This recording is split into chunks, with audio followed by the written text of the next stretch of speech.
3월 4일 수요일 경건의 시간을 시작하겠습니다. 기도하겠습니다. 참된 평안을 주시는 하나님, 오늘도 주님의 말씀 앞으로 나오게 하시고 생명의 말씀으로 저희 영혼을 채워주심에 감사를 드립니다. 이 시간 저희를 찾아오시는 예수님을 만나고 주님이 주시는 참된 안식을 누리게 하여 주옵소서. 성령 하나님, 저희의 마음을 밝혀주시어 묵상하는 말씀을 가슴 깊이 새기며 하루의 삶 속에서 온전히 살아내게 하여 주옵소서. 예수님의 이름으로 기도드립니다. 아멘.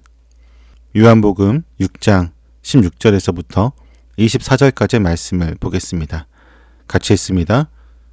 날이 저물었을 때에 예수의 제자들은 바다로 내려가서 배를 타고 바다 건너편 가버나움으로 갔다. 이미 어두워졌는데도 예수께서는 아직 그들이 있는 곳으로 오시지 않았다. 그런데 큰 바람이 불고 물결이 사나워졌다. 제자들이 배를 저어서 10여리쯤 갔을 때였다. 그들은 예수께서 바다 위로 걸어서 배에 가까이 오시는 것을 보고 무서워하였다. 예수께서 그들에게 말씀하셨다. 나다, 두려워하지 말아라. 그래서 그들은 기꺼이 예수를 배 안으로 모셔들였다. 배는 곧 그들이 가려던 땅에 이르렀다. 그 다음 날이었다. 바다 건너편에 서 있던 무리는 거기에 배 한 척만 있었다는 것과 예수께서는 제자들과 함께 그 배를 타지 않으셨고 제자들만 따로 떠나갔다는 것을 알았다. 그런데 디베라에서 온 배 몇 척이 주님께서 감사 기도를 드리고 무리에게 빵을 먹이신 곳에 가까이 닿았다. 무리는 거기에 예수도 안 계시고 제자들도 없는 것을 알고서 배를 나누어 타고 예수를 찾아 가버나움으로 갔다. 아멘.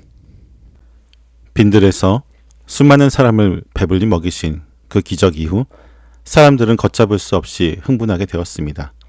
유월절을 앞두고 민족적인 기대감에 부풀어 있던 그들은 예수님을 억지로 세상의 정치적인 왕으로 삼아 로마의 압제에서 벗어나려고 했습니다.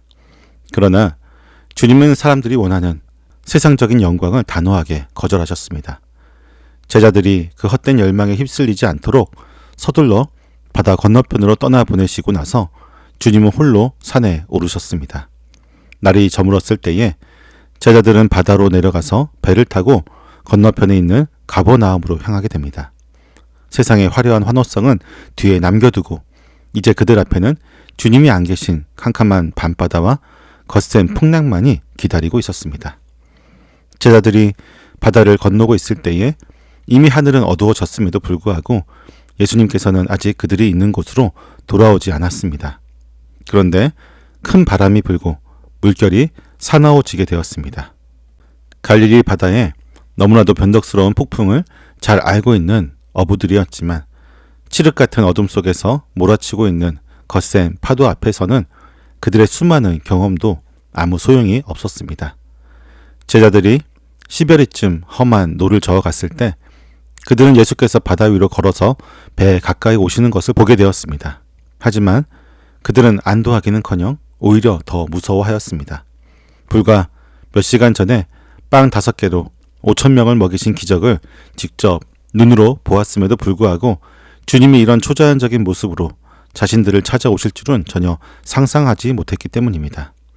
옛 사람들이 밤바다를 걷는 존재를 불길한 유령으로 여겼듯이 제자들 역시 눈앞의 주님을 유령으로 착각하게 되었습니다. 주님의 크신 능력을 온전히 알지 못하는 영적인 무지가 문제였던 것입니다. 파도의 위협에 주님을 알아보지 못하는 영적인 어두움이 더해지자 그들의 마음은 걷잡을 수 없는 공포 속으로 빠져들고 말았습니다. 두려움에 사로잡혀 떨고 있는 제자들을 향해 예수님은 나다, 두려워하지 말아라라고 짧고 분명하게 말씀하십니다. 예수님의 이 짧은 말씀 속에는 그분에 대한 분명한 자기 계시를 포함하고 있습니다. 구약 성경에서 깊은 바다의 거친 물결을 밟고 다니시며 폭풍을 잠재우시는 분은 오직 세상을 창조하신 하나님뿐이십니다. 과거 이스라엘 백성이 이집트를 탈출할 때 홍해를 가르고 구원의 길을 내신 분도 오직 하나님이셨습니다. 예수님이 바다 위를 걸어오며 나다라고 하신 것은 자신이 바로 그 창조주 하나님이시며 세상을 다스리고 구원하는 주권자이심을 분명하게 드러내신 것입니다. 사람의 눈에는 파도가 모든 것을 집어삼킬 듯 무서워 보이지만 그 거친 환경조차도 주님의 발 아래 놓인 피조물에 불과합니다. 내 곁에 찾아오신 분이 온 우주를 다스리시는 전능하신 하나님이심을 바르게 깨달을 때 우리의 마음을 짓누르던 모든 두려움은 완전히 힘을 잃고 사라지게 될 것입니다. 주님의 음성을 듣고 그분이 진정 누구이신지 깨달은 제자들은 기꺼이 예수님을 배 안으로 모셔들었습니다. 그리고 주님이 배에 오르자 배는 곧 그들이 가려고 했던 땅에 이르렀습니다.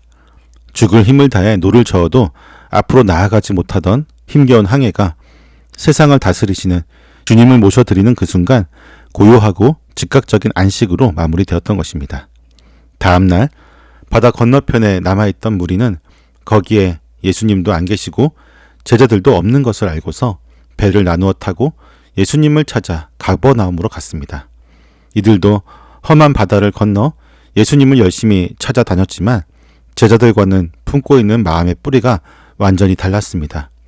무리는 바다를 밟고 서시는 전능하신 창조주 하나님을 찾는 것이 아니었습니다. 그들은 오직 전날 자신들의 배를 불려주었던 빵을 다시 얻기 위해 주님을 쫓았던 것입니다. 기적에 껍데기만 쫓는 헛된 열심이었던 것입니다. 참된 평안과 구원은 당장 눈앞에 육신적인 필요를 채우는 데 있지 않고 우리를 구원하시는 참된 주님을 내 삶의 배 안으로 온전히 기꺼이 모셔드리는 데 있다는 것을 결코 잊지 말아야 할 것입니다. 캄캄한 밤, 거센 파도 앞에서는 누구나 다 두려움을 느낍니다. 우리 역시 삶의 위기가 닥치게 된다면 바다 건너편의 무리들처럼 당장 내 배를 채워주고 눈앞의 문제를 해결해줄 기적의 빵부터 찾게 될 것입니다. 하지만 거친 풍랑을 당장 없애달라는 간청이나 육신의 필요를 채우는 것만으로는 우리 영혼의 깊은 곳의 두려움을 온전히 몰아낼 수는 없습니다. 왜냐하면 참된 평안은 파도가 멈출 때가 아니라 파도를 밟고 서시는 창조주 하나님이 내 삶의 배 안으로 들어오실 때 비로소 시작되기 때문입니다. 나다, 두려워하지 말아라 하시며 다가오시는 분은 세상을 지으시고 다스리시는 전능하신 하나님이십니다. 그 크신 주님을 바르게 알아보고 기꺼이 내 삶의 중심에 모셔드릴 때 죽을 힘을 다해 노를 젓던 우리의 고단한 항해는 곧 주님이 이끄시는 고요한 안식에 이르게 될 것입니다. 오늘 하루 거친 풍랑 속에서도 나를 찾아오시는 전능하신 주님을 굳게 의지하여 헛된 열심과 두려움을 넘어서 참된 평안을 누리는 우리 모두가 되기를 간절히 소망해 봅니다. 기도하겠습니다. 세상을 다스리시는 하나님, 어둡고 두려운 상황 속에 놓인 저희에게 먼저 다가와 주시고 주님의 크신 권능으로 평안을 허락하여 주시니 감사합니다. 눈앞에 닥친 크고 작은 문제들의 겁을 먹고 불안해하면서 정작 저희를 도우러 오신 주님을 굳게 신뢰하지 못했던 연약함을 용서하여 주옵소서. 당장의 어려움을 피하게 해달라고 매달릴 뿐 전능하신 주님을 저희의 삶의 중심에 기꺼이 모셔드리지 않았던 저희의 어리석음 또한 주님께서 용서하여 주옵소서. 어떤 위험 앞에서도 저희를 지키시는 주님의 능력을 믿기 원합니다. 저희 삶의 모든 주권을 주님께 온전히 내어드리오니 오늘 하루 저희가 겪는 고단하고 벅찬 일상 속에서 주님만을 온전히 바라보며 주님이 이끄시는 그 안전하고도 평안한 길을 온전히 걷게 하여 주옵소서. 예수님의 이름으로 기도드립니다. 아멘.